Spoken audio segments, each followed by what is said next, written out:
Welcome again as we continue to explore how to build a full spectrum economy. A full spectrum economy is an inclusive economy that enables us to measure and monetize all the work activities necessary for living our lives. In this video, we'll examine the current three sectors that have always been measured in our economy: markets, government, and illegal activities, and see how they might benefit as we expand the economic system to include the household enterprise, volunteer service, and natural environment as part of our economic measurements. As our system functions now, the markets are perceived to be the sole creator of private wealth as defined by money.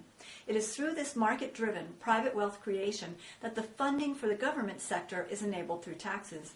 And between these two sectors, in theory, our economic system grows.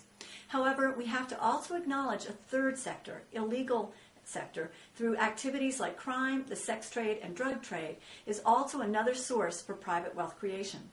This money is untaxed and technically remains outside the mainstream market sector, but it runs in the billions of dollars each year, and it is a place where thousands of people accumulate their wealth for living. The scope of all these measurements is in the GDP, and this is where the three sectors are measured.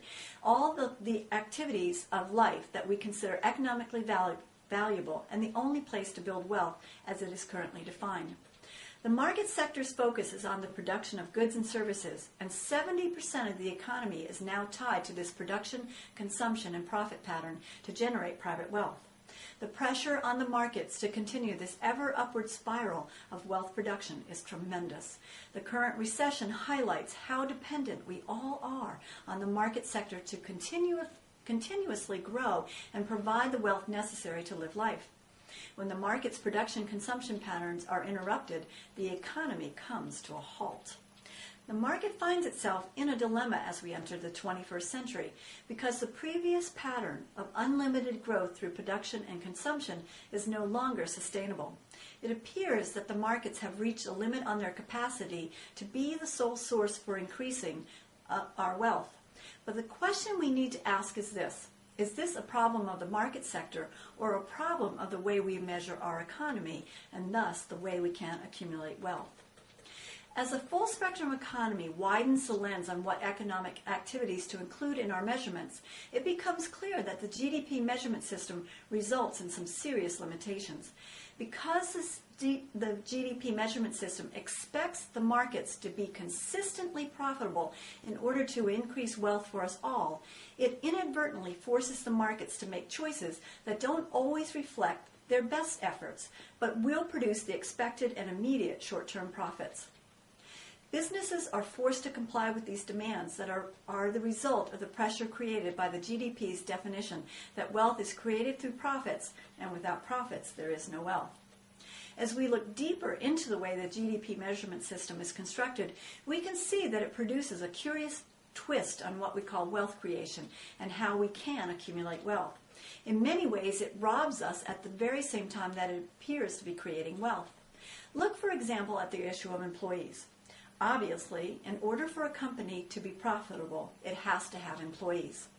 But employees are paid from the pool of profits, thus they are a drain on profits. Ironically, layoffs are good for a business's bottom line of profits and thus good for the GDP. But then layoffs lead to less consumption, and as sales slump, so do profits. So were layoffs good for creating wealth or not? The recent hedge fund credit default swap and subprime mortgage meltdown is another example of how the markets, pressured to produce increased profits and thus wealth, led to Wall Street's selling of trillions of dollars of essentially worthless assets. Unfortunately, as this extreme example shows, when the markets shoulder the entire burden of producing wealth for our economy, it results in unintended consequences that impact millions of people's lives. The GDP's measurement system's limitations impacts the government sector too. The earlier example of how layoffs improve profits in the market sector result in a wrinkle in the government sector. As the unemployment rate increases, governments are forced to increase unemployment expenditures. The funds to pay for this comes from the market sector. Your paycheck or a business's profits are taxed more, which leaves us with less wealth. It's a demolition derby cycle of profits and wealth creation at all costs that results in problems that the government must solve. Government then taps the profits of the private sector to pay for these services, which pressures the markets to further increase profits to compensate for the wealth that is lost as it is spent instead on these government services. It's a vicious cycle, and we see this today as the government has ballooned into a major provider of care, much to the consternation of the private sector. This brings us then to ask, what is wealth? Is it simply the market sector's financial profits? Or could we redefine wealth to include measuring and monetizing work activities that are financially and socially profitable? No longer an either-or, but both kinds of profitability could be included in our measurement system. Using this criteria, we could remove the GDP and replace it with a more balanced measurement system that gets us out of this demolition derby cycle. As Riane Eisler points out in Real Wealth of Nations, real wealth is not an economic system built solely on financial profits generated through production and consumption, but is instead an economic system built on financial and social profits created by caring for humans and the planet.